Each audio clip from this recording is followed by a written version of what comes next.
Hi friends, దొండకాయ పెసరపప్పు curry చేస్తున్నాను.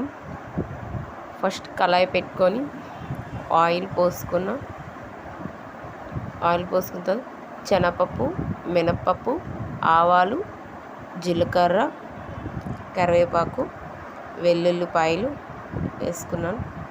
ఇవన్నీ ఫ్రై అవ్వాలి. ఎండుమిర్చి చూడండి ఫ్రై చేసుకుంటున్నా. ఫ్రై అయిపోయి ఇప్పుడు నెక్స్ట్ ఉల్లిపాయ ముక్కలు వేసుకుంటున్నాను. అవి కూడా వేసుకుని బాగా కలుపుతున్నాను. చూడండి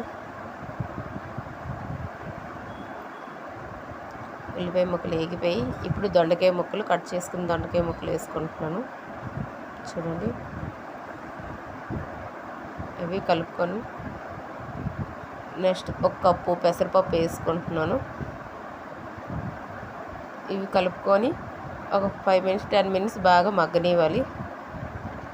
తర్వాత సాల్ట్, పసుపు, కారం వేసుకొని కలుపుకుంటున్నా.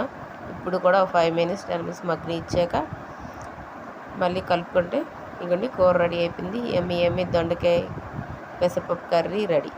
దొండకాయ పెసరపప్పు కర్రీ రెడీ. ఎమ్మి సూపర్ టేస్ట్ ఫ్రెండ్స్. మీరు కూడా ట్రై చేయండి, చాలా బాగుంటుంది.